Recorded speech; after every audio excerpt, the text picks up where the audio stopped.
로마서를 함께 이번 주부터 보려고 합니다. 내용이 우리 흔히들 이제 로마서 이야기하면은요, 뭐 성경 66권 가운데 가장 중요한 성경이 있다라고 한다면 로마서다 이렇게도 이야기하는 사람들도 있고, 로마서를 1000번을 읽으면 하나님의 말씀을 다 통달한다 이렇게 주장하면서 로마서 1000번 읽기를 주장하는 사람들도 있습니다. 물론 로마서가 중요한 말씀이긴 한데 로마서만 본다고 보지 않은 말씀들을 다 알고 뭐 통달한다 이거는 좀 과장된 이야기고요. 또 뭐 이제 뭐 성경의 엑기스를 뽑으면 로마서다라고도 이야기하고, 그 엑기스를 또 꽉 짜서 한 방울의 요절로 말씀으로 만든다면 요한복음 3장 16절이다 뭐 이렇게도 또 이야기하는데, 그 얘기는 뭐 그만큼 로마서가 중요하다라는 이야기일 것입니다. 특별히 이제 로마 가톨릭에서 루터가 종교 개혁을 할 때에 로마서의 말씀을 읽고 종교 개혁을 했어요. 뿐만 아니라 우리 웨슬리 목사님도 감리교 부흥 운동을 일으켰을 때에 로마서 말씀을 읽고 종교 개혁을 했습니다. 그래서 이제 우리 개신교에 있어서는 로마서가 태동으로 개신교가 태동하는 데 있어서 아주 중요한 역할을 했던 성경인 거죠. 역사적으로 보면 교부 가운데 그 가장 위대한 교부라고 하는 어거스틴도 이 로마서를 읽었고요.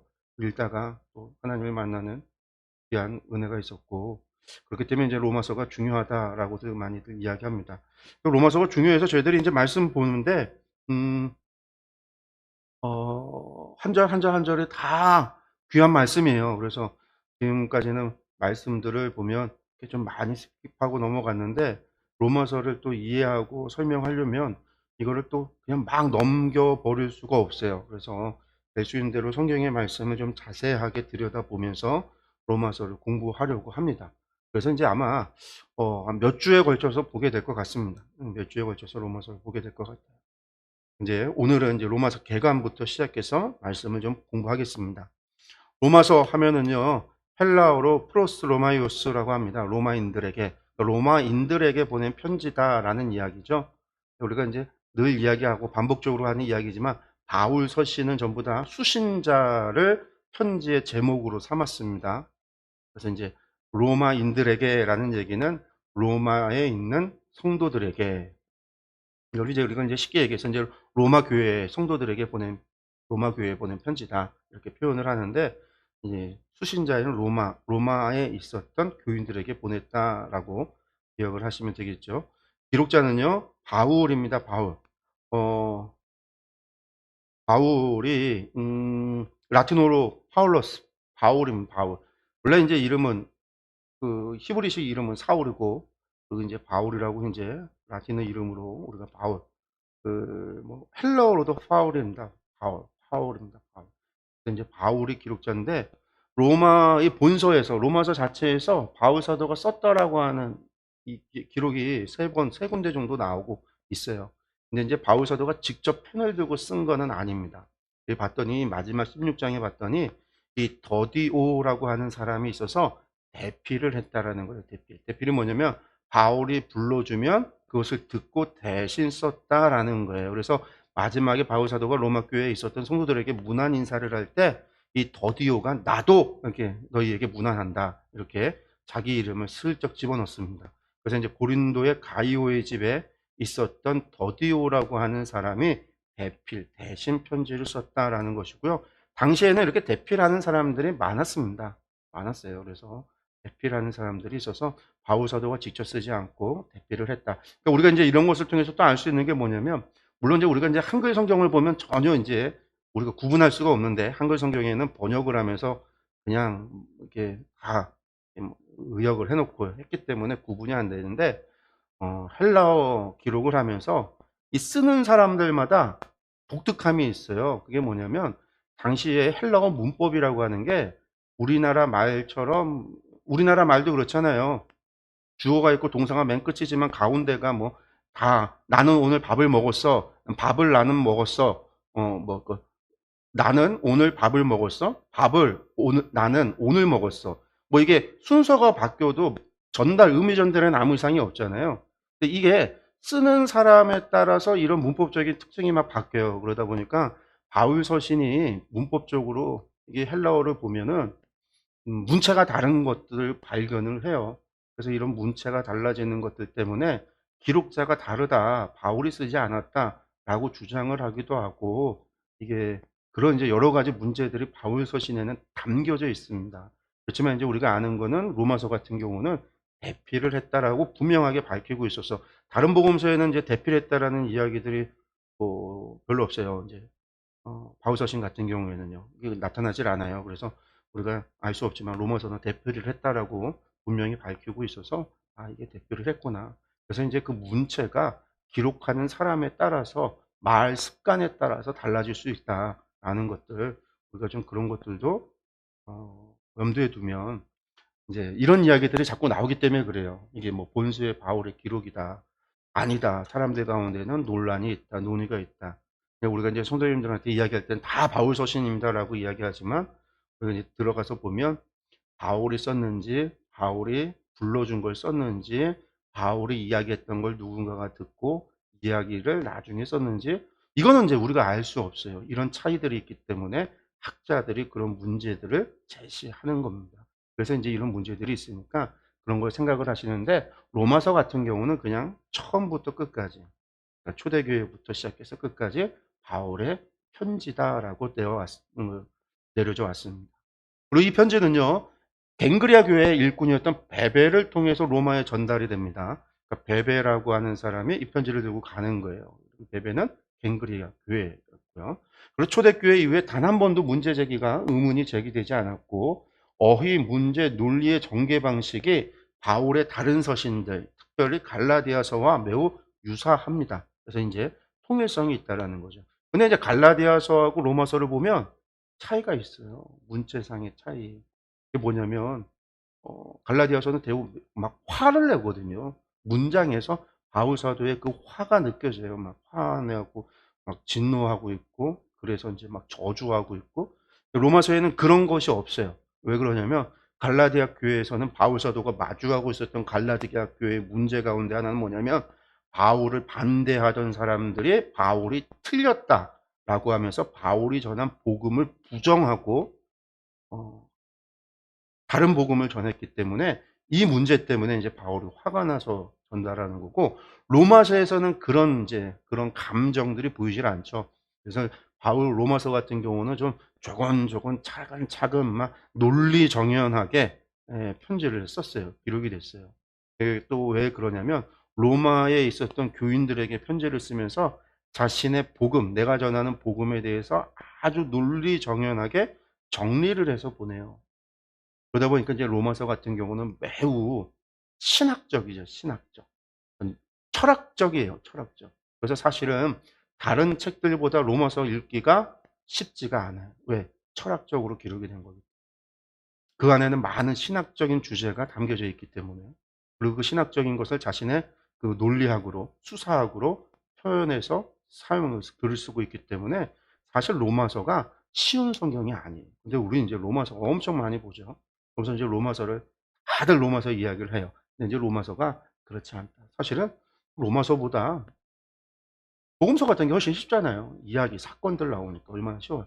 구약 성경은 더 쉬워요. 구약에는 뭐 특별히 뭐 신학적인 이야기가 없잖아요. 신학적인 이야기들이 구약 성경에 나와 있지는 않아요. 역사서 같은 경우는 역사서 흘러가는 거, 율법은 하지 마라, 하라, 뭐 이런 것들이 담겨 있고, 나중에 거기서 이제 해석을 해내서 뽑아내서 뭐 신학적인 걸 사람들이 말하는 거지, 성경 자체로는 어려운 이야기가 없어요. 그래서 구약 성경이 훨씬 쉬워요. 성경 전체에서 가장 어려운 책이다라고 이야기한다면, 뭐 물론 이제 계시록 같이 상징적인 언어로, 상징의 말과 표현으로 기록된 묵시문학이라고 그러죠. 이런 묵시문학으로 표현되어졌기 때문에 계시록이 우리가 이해하는 데 어려움이 있지만, 실제적으로는 로마서 같은 경우가 어려운 책이에요. 그런 이제 그 신학적이고 철학적인 그런 이제 문제, 주제를 담고 있기 때문에. 수신자는요, 로마에 1장 7절에 밝히고 있죠. 로마에서 하나님의 사랑하심을 받고 성도로 부르심을 받은 모든 자. 그래서 그러니까 로마인들에게 보낸 편지지만, 이게 단순히 로마인들 뭐 그 사람들 얘기하는 게 아니라 누구라는 거죠? 성도로 부르심을 받은 로마에 있는 성도들. 그래서 이제 우리가 로마 교회라고 그러는 겁니다. 그리고 그들은 보면 유대인들도 있지만 이방인도 있었던, 유대인과 이방인들이 혼합된 공동체가 바로 로마 교회였구나라고 하는 거고요. 사도 바울이 방문하기 전, 지금 로마서를 쓰고 있을 때가 AD 57년경이에요. 57년경에 이 편지를 쓰고 있는데, 바울 사도가 이후에 거의 60년에 로마에 들어가거든요. 그러니까 사도 바울의 방문하기 이전인 57년에 지금 기록하고 있는 이 상황 이전에 이미 뭐가 존재했다? 성도들이 로마에 존재하고 있었다라는 걸 우리가 알 수가 있습니다. 그러니까 로마 교회는 이미 이 이전에 존재했었구나라는 걸 알 수 있는 거죠. 우리가 또 이제 이것을 알 수 있는 건 뭐냐면 54년에 AD 54년에 글라디오 황제의 그 54년 이전에 글라디오 황제 때에 이 로마 도시 안에서 유대인들과 기독교인들 간에 뭐 그리스도인들 간에 분쟁이 있었다라고 그래요. 정확하게 뭐 그리스도인이다, 기독교인이다라는 말은 없지만 그 유대인들의 분쟁이 있었어요. 그래서 이 글라디오스 황제가 무엇을 하냐면 로마에서 유대인을 추방해 버립니다. 로마에서 다 떠나가라. 그러니까 이탈리아 반도에서 떠나가라는 거였어요. 그래서 유대인들이 추방당할 때 기독교인들도 다 추방당해요. 이제 흔히들 우리가 이 기독교인들하고 유대인들 가운데 유대 기독교인들하고 유대인들 간에 마찰이 있었던 것은 아닌가 이렇게 추측을 하는데, 이때 추방을 당해서 고린도에 왔었던 한 부부가 있습니다. 그 부부가 누구냐면 브루스길라와 아굴라였어요. 그러니까 이제 이미 그 이전에 뭐가 있었다라는 걸 알 수 있는 거죠. 그리스도인이 있었구나. 브루스길라 아굴라도 이미 그리스도인이었으니까 그 이전에도 브루스길라 아굴라, 그러니까 글라디오 황제 때에도 교회가 있었구나라는 걸 알 수 있어요. 그리고 이제 54년에 이 글라디오스 황제가 죽고 나서야 글라디오스 황제가 내렸던 명령이 철회가 돼요. 글라디오스 황제 다음이 네로 황제입니다. 54년에 이제 네로가 즉위를 하면서 글라디오 황제의 명령을 이제 취소가 돼요. 그래서 이제 떠났던 유대인들이, 이탈리아 반도를 떠났던 추방됐던 유대인들이, 또 추방당했던 기독교인들이 전부 다 다시 돌아가게 되죠. 나중에 보면 이제 글라디오, 브리스길라, 아굴라 뭐 여기들도 돌아갔었던 것 같아요. 갔다가 또 왔었는지. 뭐 그리고 또 이제 많은 사람들이, 기독교인들이 다시 로마로 돌아가게 됩니다. 그러면 이 교회는 언제 시작이 됐을까? 누가 이 교회를 개척을 했을까? 세웠을까? 뭐 여러 가지 주장이 있는데, 우리가 바울 사도의 전도 여정을 봤을 때는 바울 사도는 아닌 것 같습니다. 왜? 로마에 아직 가지 않았잖아요. 로마에 한 번도 가지 않았을까? 바울 사도는 제외. 그건 누구일까? 우리가 이제 로마 교회의 초대 교황, 초대 목회자를 누구라고 카톨릭에서 주장하냐면 베드로라고 이야기를 해요. 그래서 베드로가 로마 교회 수장이었다. 그가 순교당했고, 그래서 이제 그가 이제 교황으로서 초대 일대 교황으로 베드로를 주장을 하죠. 그래서 이제 로마 교회를 베드로가 세웠다 이렇게 이야기를 하는데, 베드로가 로마를 방문하게 되는 것도 57년 전후입니다. 그러니까 글라디오 황제가 죽고 나서 네로 때가 돼야 베드로가 들어가요. 근데 이 브리스길라 아굴라는 54년 이전에 이미 그리스도인으로서 로마에 살았으니까 베드로도 아닌 거예요. 그럼 도대체 누가 로마 교회를 세웠을까? 우리가 이제 오순절 사건 사도행전을 봤더니 2장에서 로마에서도 예루살렘에 왔었다라는 거예요. 거기 이제 왔었던 사람들, 그레데 사람, 뭐 바벨론 사람, 그리고 아나톨리아 고원 있었던 그쪽 갈라디아 사람, 뭐 파르티아 사람, 로마 사람, 이 구레네 사람, 여러 사람들이 왔었다라고 하는데, 그때 로마에서도 왔었던 사람들이 그 자리에 있었다라고 하는 게 사도행전의 기록이었단 말이에요. 그럼 사도행전에 그 사람들을 왜 기록을 해놨는가? 그런데 그 사람들이 회개하고 그리스도를 믿었기 때문에, 예수님을 믿었기 때문에 그 형제들이, 어디 출신이라는 형제들이 교회 가운데 자료로, 전승으로 남아 있었기 때문에 나중에 누가가 그 이야기를 듣고 나서 거기다 기록을 하는 거예요. 그래서 이제 로마 교회에 왔었던 사람들이 오순절 사건 속에서 베드로의 설교, 그 이후에 사도들의 설교와 전도를 통해서 예수님을 만나게 되고 믿게 됐구나라는 걸 알게 되는 거죠. 그리고 이제 그들이 로마로 돌아가서 세워진 교회가, 그들의 모임이 로마 교회의 시작이었다라고 하는 겁니다. 그래서 이 수신자들은 누구냐? 그 로마 교회예요. 그 이들이 이방인들에게도 복음을 전함으로 말미암아 유대인과 이방인 혼합 공동체로 있었다. 우리가 그렇게 생각을 하면 되겠습니다. 배경 보면은요. 근데 이제 배경을 보면 이 로마 교회가, 우리가 이제 로마서만 보면은요. 로마서에 고린도 교회에 보낸 편지, 고린도 전서와 고린도 후서와 같은 고린도 교회가 가지고 있었던 문제, 그 문제를 갖다가 질의하고 제기해서 답을 얻고자 하는 그런 편지가 오거나 소식이 오거나 사람이 와서 직접 묻거나 하는 일들은 로마서에 기록되어져 있지 않아요. 혹은 갈라디아서처럼 어떤 문제에 대한 소식을 바울 사도가 듣고 그 문제에 대해서 막 신랄하게 공격하는 그러한 이야기도 로마서에 없어요. 그래서 이제 많은 사람들이 로마서를 어떻게 생각을 하냐면 로마 교회에 문제가 있었다. 이 문제의 소식이 바울에게 전해졌다라는 사실을 무시해요. 그런 거에 대해서 모르고 바울이 서바나 전도, 스페인 전도를 하려고 선교를 하려고 할 때 로마 교회를 중간 기착지로 삼아서 원래 바울 사도의 파송교회는 어디죠? 시리아 안디옥이란 말이에요. 지중해 동쪽, 지중해 끝이죠. 지중해 동쪽 끝은 시리아 안디옥에서 파송을 받았어요. 그리고 그를 재정적으로 후원했었던 교회들은 전부 다 마게도니아에 있었던 교회들이에요. 빌립보 교회 같은 교회들이었단 말이에요. 근데 서바나까지는 너무 멀어서 로마 교회를 기착, 중간 지점으로 삼고 본부로 삼고 거기서부터 다시 이탈리아 반도의 서편 지역, 그래서 서바나 지역까지 복음을 선교를 하려고 바울 사도가 계획을 하고 그래서 지금 이 로마 교회에 도움을 얻고자 로마서를 썼다. 그러면서 이제 자신이 누군지 로마 교회 교인들이 모를 테니까 나는 이런 사람이다. 내가 전하는 복음은 이렇다. 그래서 자신의 복음을 소개한다. 이래서 로마서를 썼다. 우리가 이제 보통 이렇게만 로마서에 대해서 이야기를 하고 있거든요. 물론 지금 얘기한 것들이 맞는 얘기입니다. 로마서에 그런 이야기들이 담겨 있어요. 그래서 맞는 이야기지만 그것은 일부분이에요. 그게 뭐냐면 로마 교회에도 고린도 교회처럼 갈라디아 교회처럼 혹은 데살로니가 후서를 기록할 때 데살로니가 교회가 갖고 있었던 문제가 있었듯이 로마 교회에도 문제가 있었어요. 이 문제가 접하고 이 문제에 대해서 접하고 바울 사도가 자신의 복음을 전하면서 이 문제 해결에 로마 교회에 도움이 되고자 편지를 쓰면서 자신의 계획을 밝히는 거예요. 그래서 자신의 갈 이야기 한다면 그 이야기가 주를 이룰 텐데 로마서는 그게 주가 아니거든요. 그 로마 교회가 가지고 있었던 내적인 갈등이 있었기 때문에 이 문제에 대해서 바울이 자신의 복음을 통해서 그 문제에 대한 답을 제공하면서 자신을 소개하는 거예요. 그럼 로마 교회가 가지고 있었던 문제가 뭐냐라는 거죠. 여기 보면 이제 배경에서 내부적인 갈등이라고 그랬어요. 성도들 간의 신앙 간의 차이로 갈등이 문제가 발생했다. 그게 뭐냐면 유대인 그리스도인과 이방인 그리스도인 간의 갈등이 있었다라는 겁니다. 이야기는 뭐냐면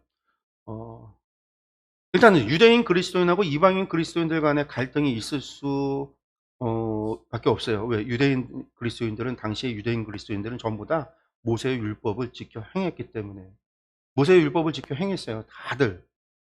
이방인 그리스도인들은 모세의 율법이 뭔지도 몰라요. 토라가 뭔지도 모르는 사람들이에요. 그러니까 그런 사람들 가운데 갈등이 생길 수 있었죠. 그런데 로마에는 이 갈등은 당시 로마 제국 안에 모든 지역에서 발생하는 갈등이에요. 모든 지역에서. 근데 이 갈등이 로마에서는 어떻게 발생을 하냐면 글라디오 황제 때 유대인 그리스도인들이 유대인들이 다 추방을 당할 때 유대 그리스도인들이 전부 추방을 당해요. 로마 교회에 복음을 전하고 그곳에 중추적인 절대 다수를 차지했던 그 그리스도인들이 유대인 추방과 함께 다 추방을 당해요. 남아있었던 이방인 소수의 이방인들만 남아있는 상황에서 몇 년이 흘러간 거예요.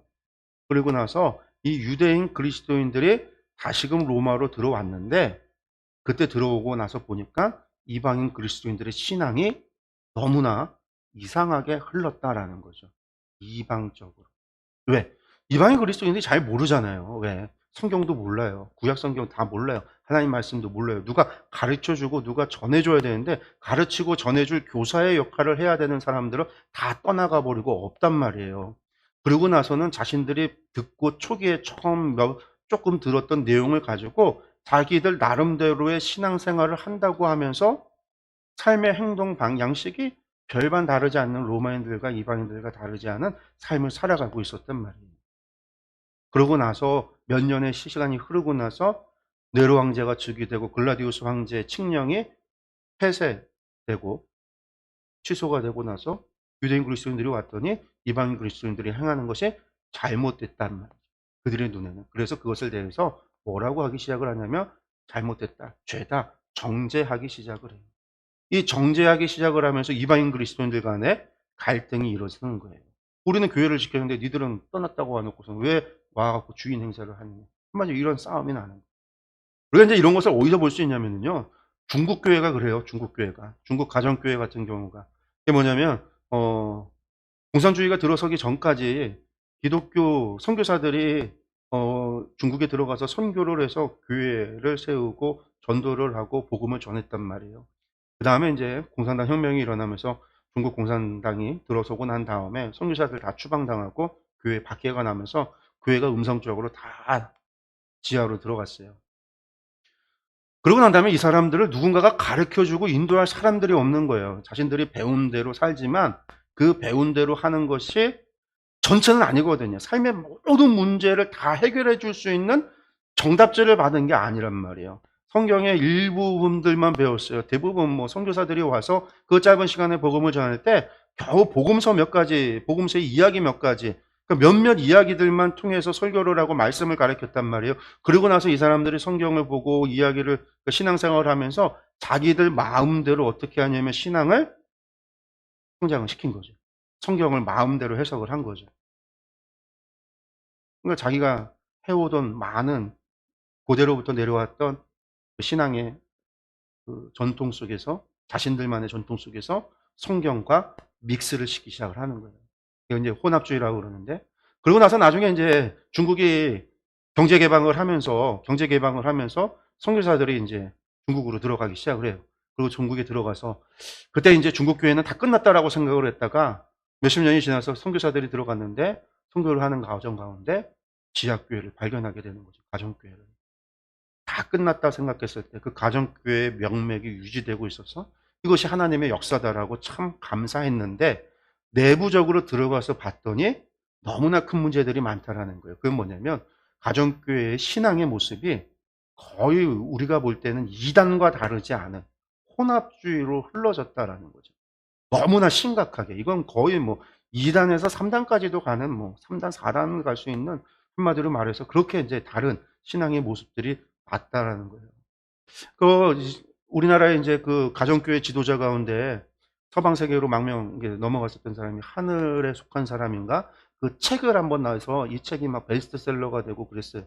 우리나라 성도들이 막 그 책을 보고 은혜를 받고 그 책에 되어진 이야기. 왜냐하면 거의 뭐 온갖 이제 이적과 기사, 하나님께서 그들을 막 구원하셔서 인도하신 그런 간증의 이야기가 많으니까 이것이 우리나라에 소개되고 기독교 TV에 소개되고 뭐 간증을 번역해서 나오기도 하고 이런 얘기가 한꺼번에 한참 확 나왔다가 쑥 들어갔어요. 왜 그러냐면 간증 좋아요. 막 그런 일들이 있었단 말이에요. 은혜가 됐는데 이 사람들이 막 하는 설교와 이야기를 듣기 시작을 하는데 무슨 문제가 발생하냐면 이거는 공동교회에서 받아들일 수 없는 이단적인 하나님이 아니에요. 이거 거의 우상 그냥 뭐 기복적인 어떤 다른 그런 하나님 신인 거죠.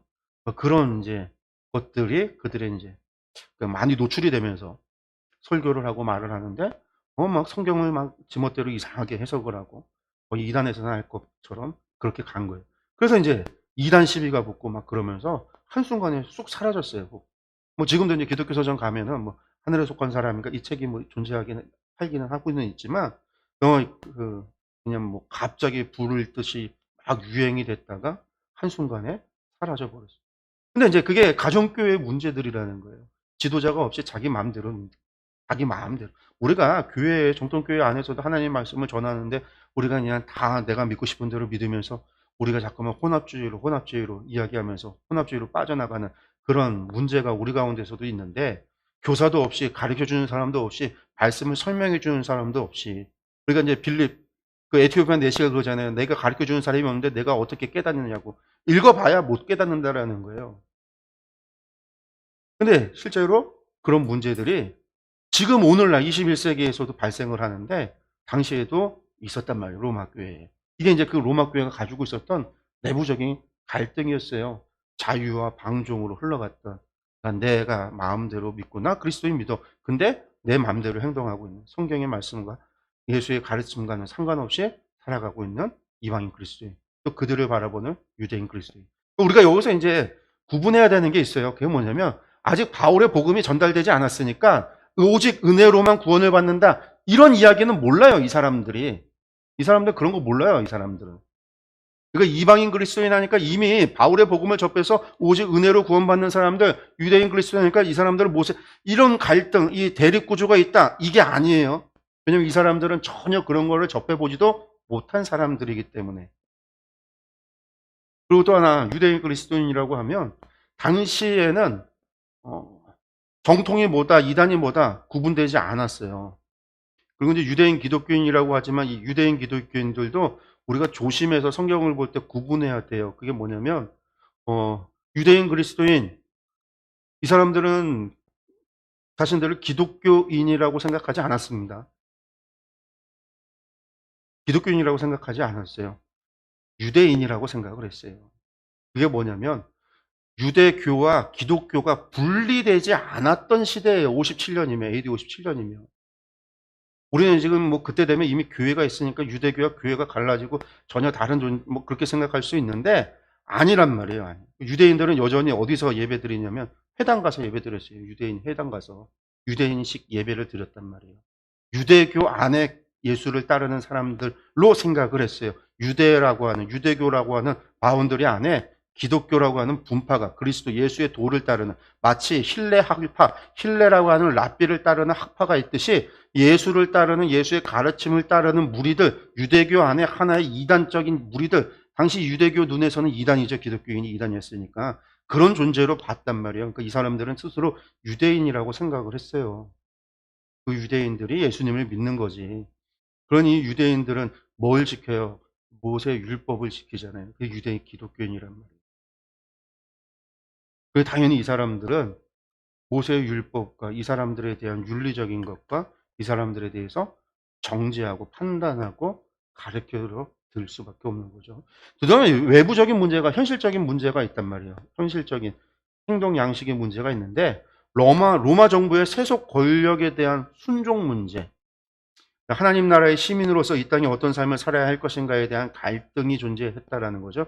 이것은 뭐냐면 이때 여기에다가 이제 뭐 갑자기 로마 황제 숭배 이거 갖다 집어넣으면서 넣어서는 안 되는데 로마의 황제 숭배는 도미티아누스 황제 90년 이후부터 시작되는 도미티아누스 황제 때 시작이에요. 그 전에는 아니고 칼리굴라가 이 글라디오 황제 이전에 이제 칼리굴라라고 하는 황제가 있었을 때 이 황제가 스스로 나는 신이다라고 했다가 살해당해요. 암살당해서 죽었고, 이제 네로 황제가 되면 네로 황제가 기독교인 박해가 되는 것은 나중이에요. 언제? 대화재 사건, 64년에 대화재 사건이 있고 나서 60년에 그 64년에 대화재 사건이 있고 나서 그때부터 이제 기독교인을 로마 불랭게 기독교인이다라고 책임 전가를 해서 그 기독교인들 박해가 있어지는 거고, 요때 세속 권력이라고 하는 것은 그런 문제가 아니에요. 그런 문제가 아니에요. 그러니까 이제 우리가 보게 되는 그 베드로 전서, 베드로 후서 같은 경우가 갑바도기아, 본도, 그리고 아시아, 갈라디아, 뭐 갈라디아 이 북부지역, 요 지역에 아나톨리아 북부 지방에 있었던 교회들이 가지고 있었던 문제 때문에 편지를 쓰는데 거기에 담겨져 있는 문제들이 뭐냐면 사회 관계성 속에서 나타나는 문제, 고난과 박해였거든요. 그게 뭐냐면 갑자기 여자가 어디 나가서, 아내가 나가서 예수님을 믿는다고 온 거예요. 그랬더니 이 여자가 갑자기 이 집안의 우상을 버리네. 가족신, 막 드라빈 같은 걸 버리고 가족이 함께 신앙, 그러니까 제사 드려야 되는데 참석을 안 하고 이런 문제가 발생을 하면 남편은 어떻게 할까요? 그 집안의 어른들은 이 여자를 갖다가 박해하죠. 우리나라도 이런 그런 문제가 있었잖아요. 어머니들이 제사, 교회 나가고 나서는 제사 안 드리겠다 하면 집안에서 난리가 나죠. 그런 것처럼 그런 문제가 아내가 갔다 와서 그래요. 자식이 나가서 와서는 예수를 따른다고 믿는다고 하면서 예수님을 전하는데 모든 우상은 가짜라고 이야기하고, 그러니까 뭐 어떻게 해요? 부모가 자식 새끼를 박해하고 때리고 막 그런 일이 발생을 해요. 노예놈이 종놈이 어딜 돌아다니더니 예수를 믿는다고 막 그러는 거예요. 그러면 이제 그런 이 종놈을 갖다가 박해하기 시작을 하는 거죠. 이게 사회 제도 안에서 있어졌던 박해예요. 그게 베드로 전서, 베드로 후서가 기록되어지는 이유예요. 예수님 믿고 났더니 막 이 관계성 속에서 남편이 아내를, 아내가 남편을, 친척이, 부모가 자식을, 막 친척이 나를, 주인이 종을 막 박해를 한단 말이에요. 예수님을 믿는다는 이유만으로 그 가운데서 고난에 동참하라. 이제 베드로의 편지고요. 베드로전서 편지인데 그런 문제들이 로마 정부, 로마 제국 가운데서는 계속 있었어요. 그러니까 공식적으로 유대교 박해, 기독교인 박해는 네로 황제 때 이 로마라고 하는 이탈리아 반도에서 있었던 때, 64년, 65년, 67년 요때, 그리고 이제 90년로 넘어가면서 도미티아누스 황제가 95년부터 시작했던 그 황제 숭배를 요구하고서는 기독교인들이 거부했을 때 그리스도인들, 기독교인들을 갖다 박해한 거는 95년 그 이후에 그때를 제외하면 황제 숭배나 뭐 이런 문제로 나온 게 아니에요. 공식적으로 유대 기독교인들은 이것들은 사교다. 이것들은 다 잡아 죽여야 된다. 이런 공식적인 공문이 내려오고 공문서가 내려와서 로마 제국 안에서 기독교인들을 박해하기 시작한 거는 90년 이후에요. 도미티아누스 황제 이후고 그 이전에는 이런 사회 제도 안에서 가정 안에서 마을 안에서 예수님을 믿음으로 말미암아 나의 행동과 말과 그런 것들을 당시 문화와 습관과 관습이라고 했던 것으로부터 구별되기 시작하면서 받게 되는 박해였단 말이에요. 그 사람들도 자신들이 믿는 우상에게 절하고 예배 드려야 되는데 그런 예배에 참석하지 않고 온 가족이 다 예배 제사를 드려야 되는데 참여하지 않고 막 그런 문제들, 그런 곳에서 나오는 문제들. 그래서 그런 삶의 문제, 삶의 행동 양식에 관한 문제, 이런 문제에 대해서 바울 사도가 이야기해요. 로마 제국 안에서, 로마 안에서. 그래서 이제 바울 로마서 안에도 단순히 바울 사도가 서바나 가기 위해서 그냥 로마 교회 후원받고자 선교 후원금 받으려고 쓴 편지가 아니라 로마 교회가 가지고 있었던 내부적이고 외부적인 문제들 때문에 그 문제에 대한 답을 전하고 그 문제에 대한 해답을 전하면서 자신의 복음과 함께 자기를 도와줄 것에 대해서 또한 자신의 앞으로의 선교 계획에 대해서 설명하고 있는 게 로마서다라고 여러분들이 기억하셔야 되게끔 하셔야 됩니다. 그래야지만 로마서 읽을 때에 로마서를 단순히 그냥 속에서로만 난 이런 복음 믿어 이런 게 아니라 그들이 가지고 있었던 문제, 너희에게 이런 문제가 있지, 이 문제는 이렇게 접근을 해야 돼. 그렇게 해야 된다라는. 왜 그러냐면 이제 로마서 하면 또 우리가 칭의 얘기를 해요. 칭의. 의인은 오직 믿음으로만 산다. 하나님의 믿음으로 말미암아 은혜로 주어지는 값없이 주어지는 의롭다 하심, 칭의라고 하는 이 구원론에 있어서 가장 중요한 칭의론이 로마서에 나온다. 이거 루터가 한 거예요. 루터가 이야기한 거예요. 바울이 이야기한 게 아니라. 바울은 로마 교회에 니들 그런 문제가 있지? 그러면서 야 의롭다는 거. 유대인들 니들이 뭐가 의로워? 니들도 죄인이야. 이방인 니들도 죄인이야. 다 죄인이고 우린 다 하나님의 은혜로 말미암아 의로워지는 거야. 그 얘기하고 있는 거지. 어떤 신학적인 조직신학적인 구원론적인 것을 얘기하려고 한 게 아니라 로마 교회에 문제가 있었던 것으로 접근을 해 들어가야 정확하게 그 말씀을 이해하는 데 도움이 된다라는 겁니다.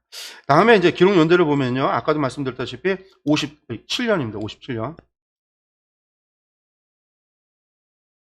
57년경입니다. 그러니까 3차 전도 여정이 끝나갈 때 예루살렘을 향하기 전에 이 고린도에서 3개월 동안 머물렀는데 그때 이제 편지를 쓴 것으로 추정이 됩니다.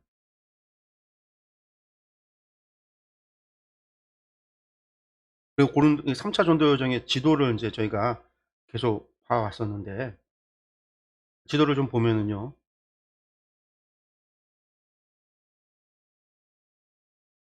지금 이제 고린도 후서가 어디서 기록이 됐죠? 고린도 후서가 마게도냐에서 기록이 됐잖아요.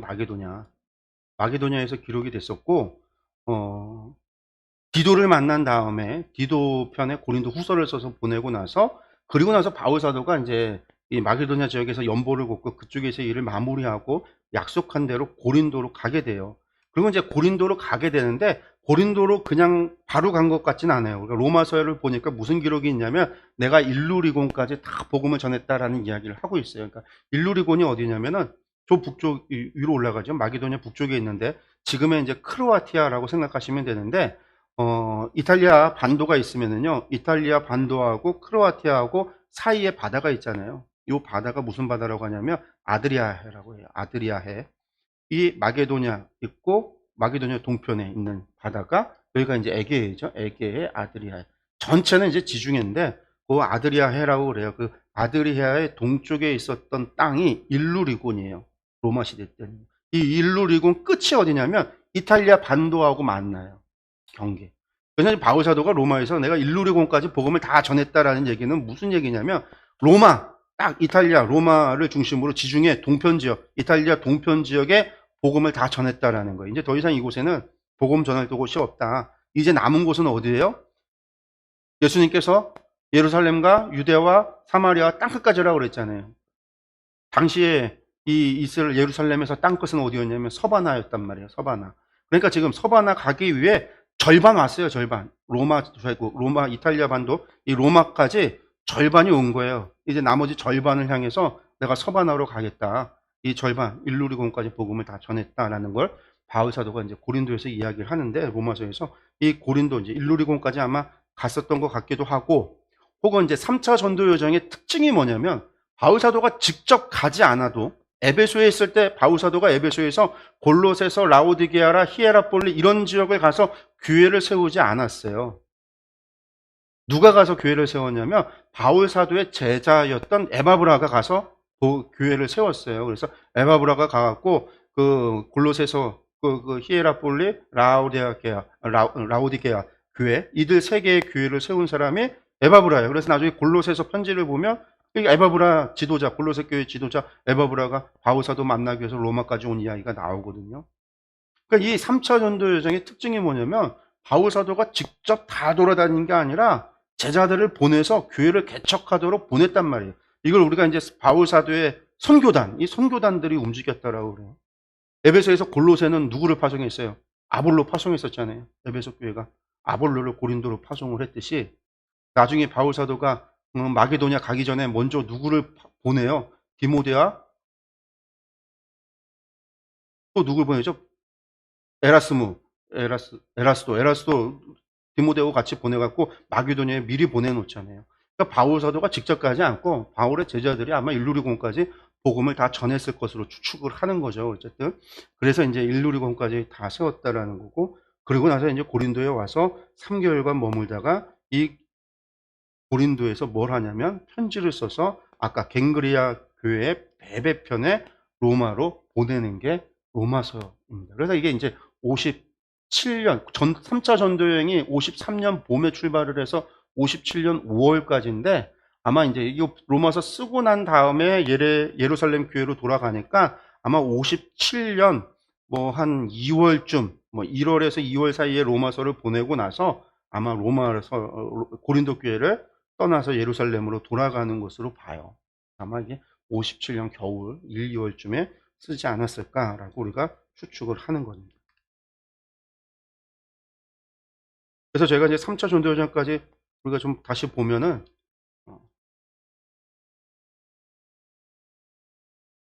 그 바울서신의 기록 순서를 보면 1차 때 48년에서 50년 갈라디아서를 49년경에 썼고 2차 전도여정이 50에서 53년 그래서 데살로니가 전서, 데살로니가 후서를 고린도에서 썼고 요 때에 이제 52년 정도에 누구를 만나요? 52년에 브리스길라와 아굴라를 만나는 거죠. 그쯤에 52년, 53년 사이에 브리스길라와 아굴라를 아마 이제 52년인 경일 거예요. 왜냐면 고린도 교회 오랜 시간을 1년 이상을 갖다가 이곳에서 사역을 했었으니까요. 그 다음에 이제 3차 전도 여정이 이제 로마서가 고린도에 3개월 머물고 있으면서 로마서를 썼다. 그래서 이제 저희가 지금까지 갈라디아서, 데살로니가 전후서, 고린도 전후서, 로마서까지 왔죠. 그래서 전부 다 해서 6편을 봤는데 이제 바울 서신이 우리가 전체 바울 서신 하면은 몇 권이라고 이야기하냐면 목회서신 이제 목회서신 4개, 옥중서신 4권 있고 목회서신 3권 있어서 7편 남았는데 전반부 한 6편을 갖다가 저희들이 이제 한 절반 정도를 보게 되는 겁니다. 그다음에 이제 기록 연대의 근거는 로마서에 나오는 거죠. 아직 로마에 방문하기 전에 로마서를 쓴 게 로마 방문 전에 썼으니까. 그리고 이제 예루살렘 가기 전이에요. 로마 기금을 갖다가 연보를 걷어들이고 있었는데 이게 연보 걷는 게 3차 때 연보를 걷어들였단 말이에요. 그리고 고린도 후서를 쓸 때는 모금이 아직 안 끝났어요. 그래서 고린도 교회에 모금을 요청을 해요. 근데 이제 로마서를 보면 연보가 끝났어요. 얻어들인 게 다 끝나서 이제 예루살렘에 전달해야 된다라는 얘기가 나와요. 그러니까 이제 이게 전달 직전에 예루살렘 가기 전에 고린도에 와서 연보, 마지막 고린도에서 아가야 지방에 있었던 연보를 걷고 나서 이제 편지를 쓴 것으로 추측을 하는 겁니다. 그게 이제 57년경이다 생각하시면 돼요. 57년경. 그럼 기록 목적은 뭐냐? 첫 번째, 로마교회 성도들에게 신령한 은사를 나눠주고 믿음을 견고하게 하기 위해서, 이게 이제 복음입니다. 복음. 이제 복음을 전하고 바울의 사도성을 확증하기 위해서다라는 거고요. 그리고 이제 이게 사실은 뭐 로마서 자체에서 나타나고 있지 않지만 말씀의 내용을 통해서 우리가 유추하는 그들이 가지고 있었던 문제, 그 문제에 대한 답이 이거예요. 답이. 복음. 그 다음에 이제 로마 교회 방문을 계획을 알리는 거하고, 그 예루살렘 방문, 예루살렘 갔다가 이제 너희에게로 가겠다라고 하는 계획을 알리는 거고, 그리고 왜 가느냐? 서바나 전도를 위한 후원을 받기 위해서, 그것에 대한 요청도 로마서에 나오고 있다. 이렇게 보시면 되겠습니다. 전체 보기 들어가서 보면은요, 1장부터 16장까지 되어져 있습니다. 로마서가 1장부터 16장까지인데 333 생각하시면 돼요. 크게 보기가 3개로 나눠지고 각각의 크게 보기 하나씩은 3개로 나눠져요. 그래서 333, 333 이렇게 세 수로 나눠집니다.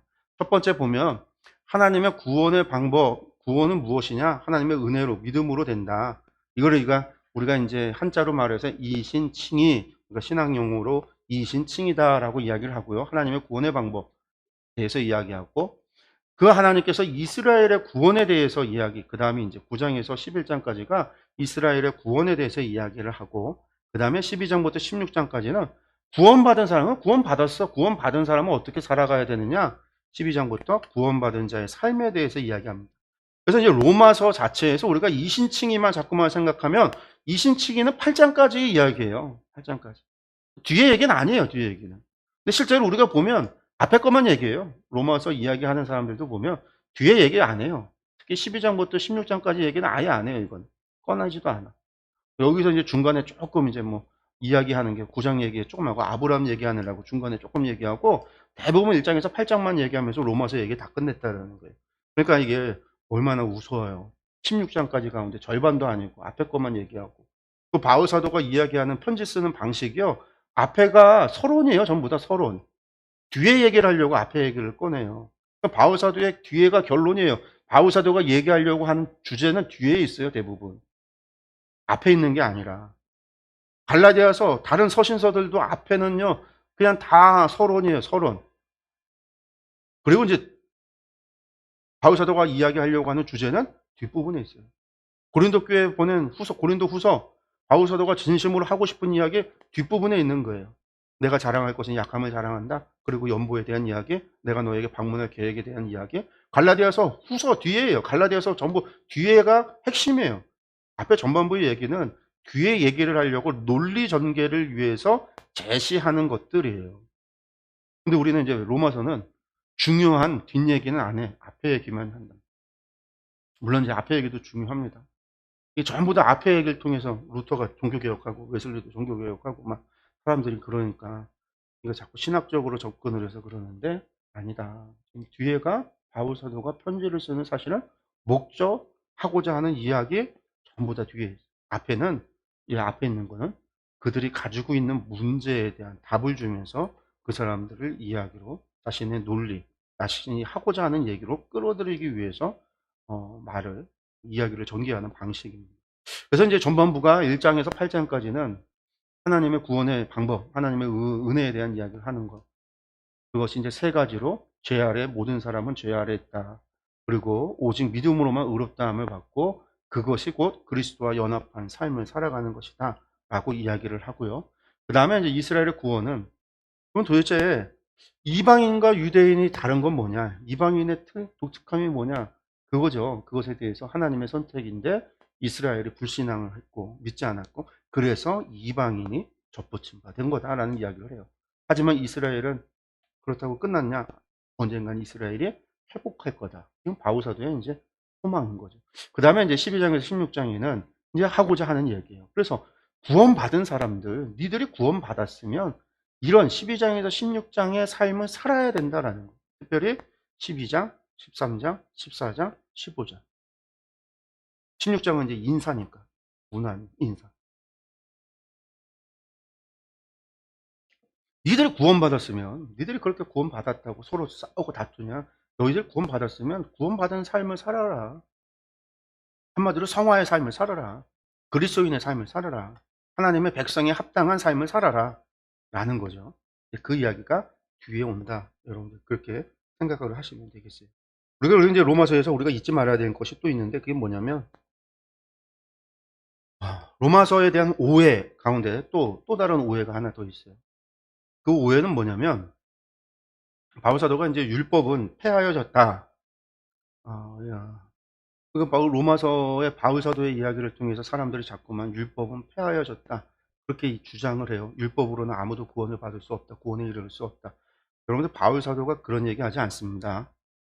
물론 이제 그 말씀 하는 얘기가 있는데 의미상 앞뒤의 의미가 그런 의미가 아니에요. 그런 의미가 아니에요. 잘못된 의미예요. 그러니까 율법 무용론, 율법은 아무 소용이 없다. 율법은 무용하다. 이걸 이야기하는 게 로마서가 아니고 바울사도가 아니에요. 바울사도가 만약에 율법 무용론을 이야기하고 율법을 폐했다. 이런 얘기했다면요. 바울이 틀렸어요. 왜? 예수님께서 율법 완성했다고 그러는데 바울이 지가 뭔데 예수님이 완성한 율법을 폐해요? 바울사도가 예수님보다 더 위대해요? 바울사도가 예수님보다 더 윗사람이에요? 아니잖아요. 아니란 말이에요. 바울사도가 하는 얘기는 그게 아니에요. 다른 말로 얘기해서 지금 바울사도가 율법의 문제, 이것을 가지고 다투고 있는 사람, 마주하고 있는 문제는 뭐냐면 갈라디아에도 마찬가지였어요. 그게 뭐냐면 율법 지키지 않으면서 뭐만 하는 사람, 할례 받으면 구원받는다고 이야기하는 율법주의자들. 그러면서 모세의 율법을 강요하지만 실제로 자신들은 율법을 안 지켜. 율법 안 지키면서 율법을 얘기하고 그러면서 내세우는 게 할례를 이야기하는 위선자들이에요. 위선자들. 바울사도는 그 위선자들과 싸우고 있었어요. 그러니까 지금 로마서에서도 이야기하는 거는요. 그런 위선자들이 말하는 율법, 그들이 주장하는 방식 안에서의 율법은 율법을 순종하는 삶은 잘못됐다라는 거예요. 그걸 알려주기 위해서 로마서에서 설명하는 거지. 그렇지만 율법이 그러면 잘못됐냐? 율법은 잘못된 게 아니에요. 그래서 바울 사도도 나중에 가서 로마서 13장에서 무슨 얘기하냐면 율법의 완성은 레위기 19장의 말씀을 인용하면서 율법의 완성은 예수님이 말씀한 거 똑같이 얘기해요. 이웃을 내 몸과 같이 사랑하는 거다. 십계명을 언급을 하면서 율법의 완성은 레위기 19장에 나오는 이야기 인용해서 이웃을 사랑하는 거다. 예수님도 레위기 19장 말씀 인용해서 하신 거예요. 예수님이 새롭게 창작해서 말씀하신 게 아니라 이웃을 내 몸처럼 사랑하라고. 이것이 율법의 완성이라고 한 게 아니라. 이것은 미드라시, 율법을 해석했던 유대의 미드라시에도 다 기록되어져 있는 거예요. 율법의 완성. 율법의 최고가 뭐냐? 이웃을 내 몸같이 사랑하는 거고 하나님을 사랑하는 거다. 율법을 폐한 게 아닌데 우리는 율법은 폐하여졌다고 로마서에서 오해하는 것. 우리가 이 모든 것들을 요 앞에 전반부에서 1장에서 8장까지 나오는 말씀을 보면서 오해하게 되는 거예요. 그리고 또 한 가지. 그럼 바울은 율법을 어떻게 생각했을까요? 여러분 바울은 율법을 지켰을까요? 안 지켰을까요? 바울은 죽을 때까지 율법 지킨 사람이에요. 음식은 지켰을까요? 안 지켰을까요? 평소에는 안 지키다가 이방인들과 같이 식사할 때는 안 지켰어요. 그가 평생을 해왔던 습관대로 살았던 사람이에요. 그래서 이방인들과 함께 할 때는 이방인들과 같이 어울리지만 또 자기 홀로 있을 때는 자신의 삶의 스타일. 바울은 그런 사람이에요. 바울은. 그 로마서는 바울 사도가 아주 레위기 율법을 염두에 두고 썼어요. 그게 이제 제가 레위기 강의할 때, 우리 강의 설교할 때 많이 보여줬던 건데 레위기의 핵심이 이거죠. 우리가 부정한데 부정한 것을 정하게 함으로 정결하게 하고 정결한 우리를 거룩하게 함으로 거룩하게 한다. 그 레위기의 핵심은 하나님이 거룩하니 너희도 거룩하라. 내가 거룩하니 너희도 거룩하라. 그래서 우리가 거룩해지는 것을 율법으로 줬어요. 거룩해질 수 있는 방법을. 그래서 우리가 부정했던 우리를 깨끗하게 하는 것. 정결하게 하는 방법이 나오고 이게 이제 정결법이죠.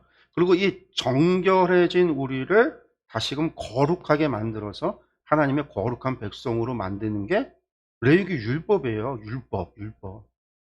그래서 부정한 것이 정하게 함으로 정결이 돼요. 이 정하게 하는 방법에는 뭐가 있을까요? 속죄제와 속건제와 같은 제사가 있고요. 또 뭐가 있어요? 씻는 게 있어요. 부정한 것으로부터 구별하는 방법도 있어요. 이미 부정했던 사람이 몸을 깨끗하게 하고 몸을 씻고 집안을 청소하고 막 그런 것들도 있어요. 우리 짜라하트, 우리가 이제 나병이라고 번역이 됐던 그 병의 규례를 보면은요. 더러워진 옷을 다 빨아야 되잖아요. 피가 묻으면 부정해지는 거, 부정한 것을 갖다가 정하게 하기 위해서 빨아야죠. 기간을 두고 구별돼야 되죠. 이게 다 정하는 방법이에요. 정결법. 그리고 성결하게 되어지는 법, 성결법이 있잖아요. 레위기 17장부터 시작되는 성결법. 사실은 사회법이죠. 사회법. 그 성결법에는 그 어디에도 그 하나님을 향한 제사와 막 이런 거에 대한 설명은 없어요.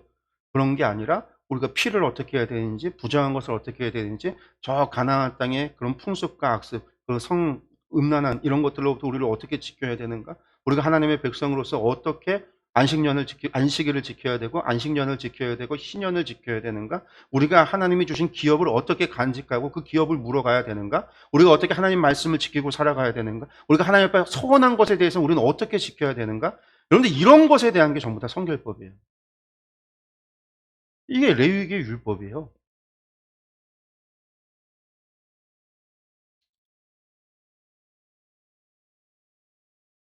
이걸 다른 말로 이야기한다면 부정했던 우리를 정결하게 하는 게 뭐다? 이게 칭의예요. 의롭게 하는 거. 우리가 의롭게 되어진 우리를 거룩함으로 나아가는 거, 이게 성화예요. 성화되어지는 거예요. 거룩하게 되어지는 거.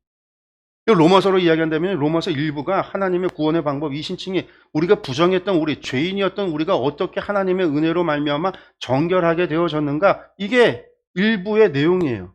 3부의 내용은 우리가 정결한 우리가 어떻게 거룩한 성화로 나아가는가, 구원받은 자의 삶에 대한 얘기가 3부가 여기에 해당하는 거예요. 그러니까 레위기 말씀대로 레위기 정결법과 성결법이 로마서에서는 일부에서는 정결법을 예수 그리스도 안에서 다시금 하나님의 은혜로서 설명을 하고 있는 거고, 오늘 우리에게 있어서 구약의 성결법은 3부에서 구원받은 자의 삶을 통해서 다시 이야기하고 있고, 그래서 3부 가면은요 레위기 율법 10계명 계명을 다시 이야기해요. 율법을 이야기하고 있어요. 율법이 폐해진 게 아니에요. 이게 레위기 구조예요. 레위기 구조. 그리고 하나님의 율법의 핵심이에요. 그래서 원하는 건 뭐냐면 목표가 여기가 아니죠. 정결이 목표가 아니에요. 왜 정결이 목표가 아니죠? 내가 거룩하니 너희도 거룩하라. 우린 거룩으로 나아가야 되잖아요. 그래야 하나님의 거룩한 백성으로 하나님과 함께 살아가는 것이지, 정결해졌다 깨끗해졌다가 되는 게 아니에요. 그래서 속죄제 내가 회개할 때도요, 속죄제만 드려서 회개되는 게 아니에요. 속죄제 드리고 나면 반드시 뭐 해야 되죠? 제사법 우리가 얘기할 때 말씀드렸잖아요. 하나님 앞에 회개하고 나면 뭐 해야 된다고요? 내가 정결하게 됐으면 나를 다시금 하나님 앞에 헌신해야 되잖아요. 그러니까 뭐 해요? 번제를 드려야 돼요. 하나님과 나의 관계 회복을 위해서 화목제를 드려야 돼요. 그래서 속죄제 한 번 하루 그걸로 끝나는 게 아니에요. 반드시 번제가 다시금 드려져야 돼요. 나를 하나님 앞에 드려서 헌신함으로 말미암아 내가 하나님의 백성으로서 살아가겠습니다. 성결법을 지키고 살아가겠습니다라고 하는 다짐이, 결심이 있어져야 그 다음부터 하나님의 백성으로 살아가시는 거지. 목표가 이거예요. 하나님은 내가 거룩하니 너희도 거룩하라. 그래서 나와 함께 너희가 동행하고 동거하자. 이게 목표예요. 목적. 그러니까 로마서를 보는 데서도 이것만 보고 끝 하면 안 돼요. 나 구원받았어. 나 칭이 됐어. 끝. 그게 아니라 목적이 뭐예요? 구원받은 자의 삶, 성결한 삶, 하나님의 백성으로서 의의 열매를 맺는 삶. 그래야 된다라는 걸 이야기하고 있는 거죠. 그래서 우리가 자꾸만 뒤에는 생각 안 해요. 여기로 끝. 하나님 은혜로 구원받았으니까, 칭이 거룩함을 받았으니까, 난 구원받았으니까 딱 좋아 여기. 그리고선 내 마음대로. 구원받은 자로서 내 마음대로. 성을 거룩한 삶은 좀 부담스러워. 하나님의 백성으로서 이 사명을 감당하는 거 좀 부담스러워. 구원받은 것으로 좋아. 이게 우리나라 사람들이 또 특히 그래요. 못 받는 게 좋아하잖아요. 그래서 이제 이런 신학, 특히 이런 신학 중에서 가장 이제 대표적인 게 뭐냐면 칼빈의 장로교 예정론. 여러분들 장로교 예정론이 뭐예요? 한번 구원받으면 하나님께서 예정한 사람은 죽었다 깨어나도 구원받는 거잖아요. 그 사실은 선교도 필요가 없죠. 하나님이 예정하신 사람은 어떻게든 그에게 복음이 전달되어지고 그가 믿음을 갖게 되고 구원을 받는다. 그래서 될 놈은 되고 안 될 놈은 안 되는 이 예정 칼빈의 예정론, 그 장로교 예정론인데 우리나라에서 그거 좋아요. 그래서 사실은 장로교가 우리나라에서는 큰 교단이고 우리나라에서 가장 큰 교단이 장로교지만 전 세계적으로 보면은 작아요. 장로교는 아주 작아요. 왜? 선교할 필요가 없잖아요. 장로교는. 될 놈은 되고 안 될 놈은 안 되는 거고 하나님이 정하신 거지 사람이 할 게 아니거든요. 내가 복음 전하지 않아도 누군가에 의해서 복음 전해 믿을 구원받을 사람은 어떻게든 복음이 전해져서 내가 안 전하면 감리교인이 가서 감리교 선교사가 복음을 전하더라도 다 된다라고. 이게 장로교 신학이에요. 근데 이제 우리나라는 그거 예정만 딱 되면 뭐예요? 내 마음대로 살 수 있거든요. 내 마음대로 살아. 언젠간 될 거다. 이게 우리에게 자유함을 주니까. 그걸 우리나라 사람들이 이런 의무와 거룩한 의무, 거룩한 하나님의 사명에 대한 부담감, 이거보다는 자유함을 누릴 수 있는 그 신학. 그런데 그런 것들이 그 교회가 다 이제 그런 영향을 받아서 다 그래요. 감리교인들도 그래요. 감리교인들도. 우리는 여기가 아니거든요. 우리는 성화로 나아가야 돼요. 끝까지 완전을 향해서 경주에 가야 돼요. 그래서 웨슬리의 이야기, 웨슬리 목사의 설교를 보면요. 부담이 팍팍 돼요. 막 은혜도 되는데 이분이 설교를 참 은혜롭게 써서 설교문을 읽으면 막 은혜가 되는데 부담도 팍팍 돼요. 그리스도인의 완전. 그러면 99%의 완전은 없다라고 얘기해요. 99%의 성화는 100%야만 된다라는 거예요. 이게 얼마나 부담이 돼요. 100%를 어떻게 살아? 저도 설교를 할 때, 저 감리교 목사니까 감리교적으로 설교를 하는 거죠. 그래서 우리 끝까지 이상, 그 목표를 향해서 이야기하잖아요. 계속 제가 하나님 말씀대로 살아가야 되고 100%를 향해서 가야 된다는 그런 이제 이야기를 막 하죠. 부담이 되죠. 뭐 설교를 들으면. 근데 어떻게 해요? 저도 지금 못 하고 있지만 그것을 향해서 끊임없이 경주에 나아가는 것, 이게 이제 그게 감리교적인 거예요. 사실은 그래서 우리나라에서는 감리교가 별로 인기가 없어요. 서양에서는 감리교가 전 세계적으로는 큰 교단인데 우리나라에서는 인기가 없죠, 별로. 어쨌든 이 바울 서신의 로마서, 이 로마서는요, 율법 레위기를 이해를 해야 로마서의 이 구조가 보여요. 이 구조가 보여야 로마서의 이야기가 주제가 뭐다. 이 뒤에 얘기가 바울 사도가 지금 이야기하려고 하는 자신의 모든 이야기의 본론이 이 안에 담겨 있어요, 이 안에. 뒤에. 앞에 거는 뒤에 얘기를 하기 위한 논리 전개고요, 논리 전개. 그래서 우리가 이 부분을 좀 잘 이해를 하고 로마서를 읽어야 되겠다. 그렇게 기억을 하시면 좋겠습니다. 그래서 이제 1장부터 시작해서 이제 하나님의 구원의 방법 이야기하는데 오늘은 서론까지 처음에 일부분에 있는 바울 사도가 이야기하는 첫 서론 부분만 까지만 보겠습니다. 네, 죄 아래에 있는 모든 사람인데 1장 1절부터 3장 20절까지인데요. 먼저 인사 그리고 이제 계획과 목적 이제 1장 18절까지 18절부터가 이제 사실상 이제 본론 이야기, 논리 전개를 위한 이야기가 시작이 되는 거고 여기까지가 사실은 인사입니다. 17절까지가 여기까지의 말씀을 좀 보면은요. 먼저 인사죠. 뭐라고 인사하냐면 예수 그리스도의 종 바울은 사도로 부르심을 받아 하나님의 복음을 위하여 택장함을 입었으니 이 복음은 하나님이 선지자들을 통하여 그의 아들에 관하여 성경에 미리 약속하신 것이다. 그런데 지금 바울 사도가 로마서를 기록하는 목적은 뭐라고 얘기하고 있냐면 하나님의 복음을 전하기 위해서는 오늘 너희에게 복음을 전하기 위해서다라고 분명하게 말하고 있어요. 그러니까 바울이 전하는 건 복음인 거지. 그 복음의 내용은 뭐냐? 2절에서 그의 아들에 관하여 성경에 약속한 것. 그 아들이다. 이 복음은 그 아들. 하나님의 그의 아들. 선지자를 통하여 말씀하셨던 아들. 예수 그리스도다라고 하는 거죠. 그럼 그가 누구냐? 3절과 4절은 그거. 그 아들이 누구냐라는 거예요. 육신으로는 다윗의 혈통에서 나셨고 이 선지자들도 얘기했잖아요. 이사야가 이사야의 뿌리에서 난다라고 말씀하셨죠.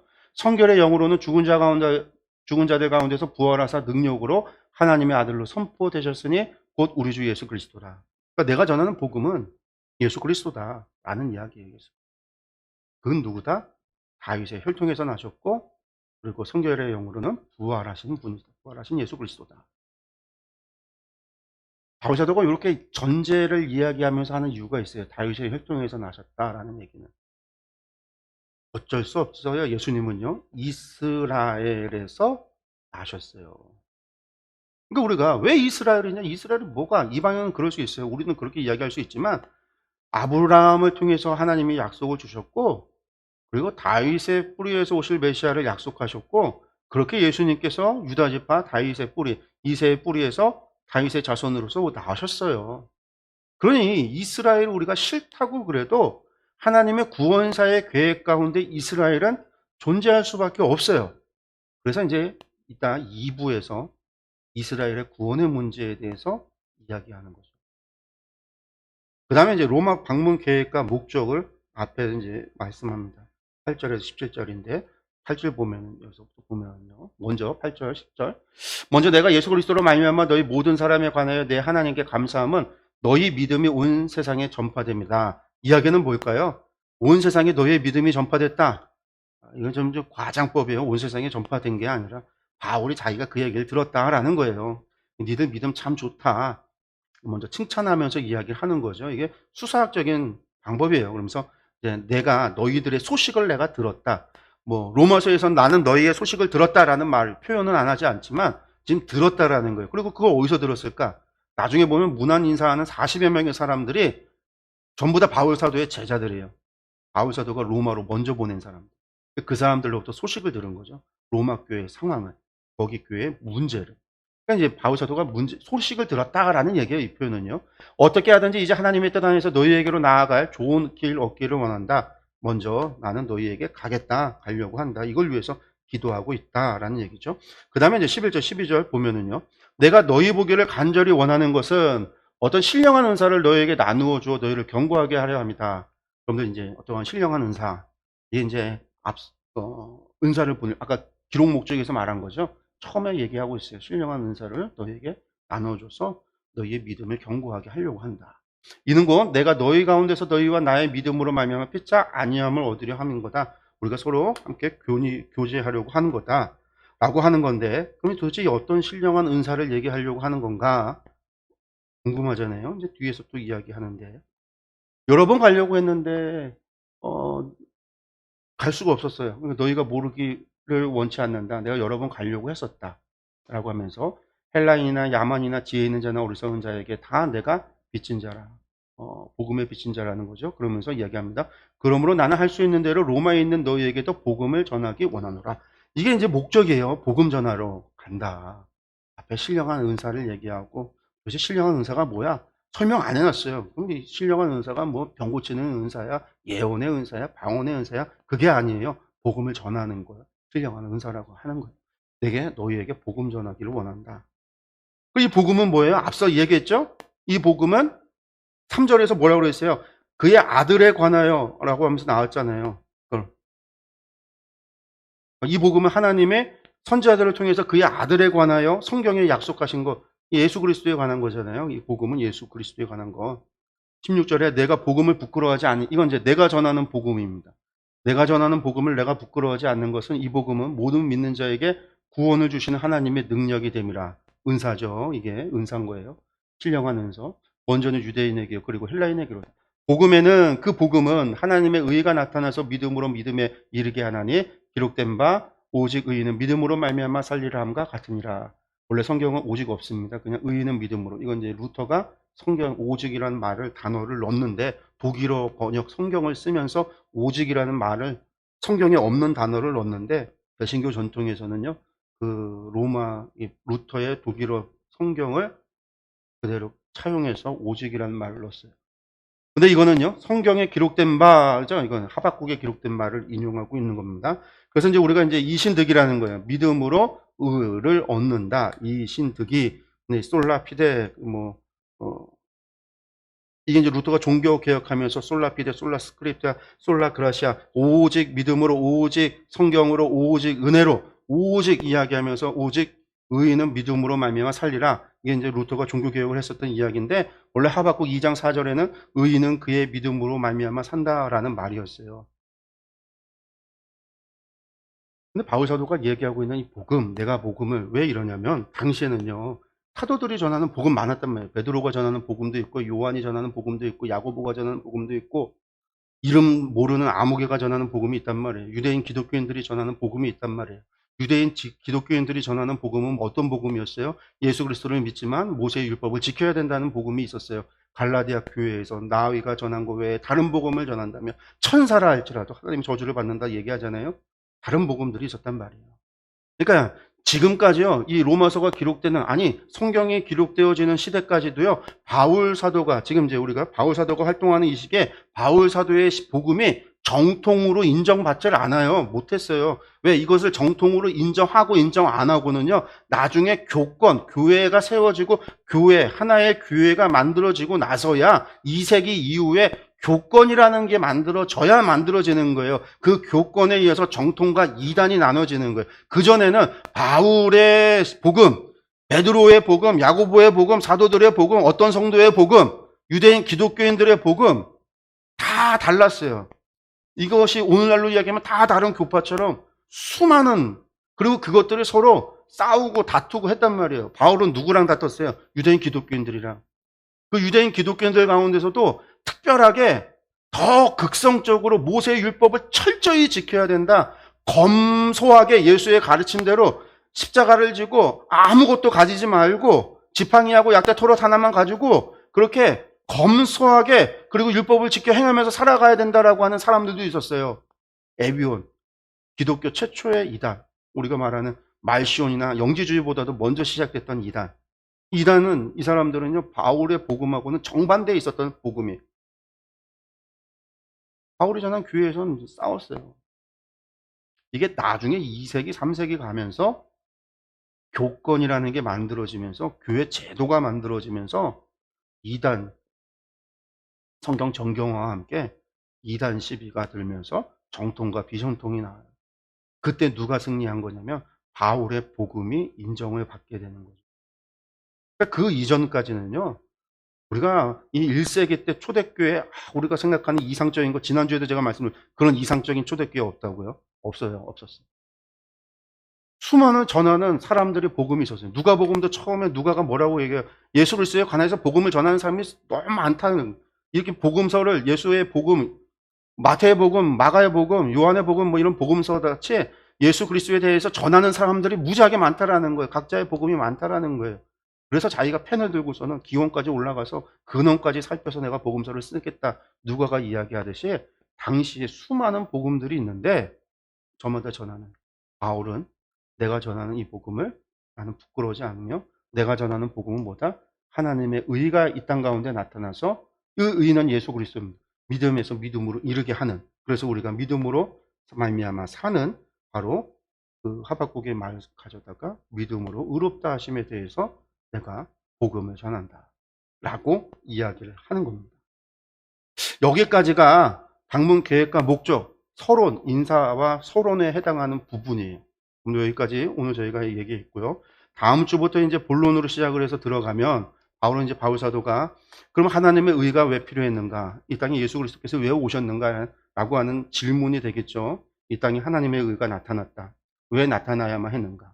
왜 예수님이 이 땅 가운데 오셔야만 됐는가? 이것에 대해서 논리 전개를 시작을 합니다. 말씀을 전해요. 1장 18절부터는 다음 주에 저희가 살펴보도록 하겠습니다. 기도합니다.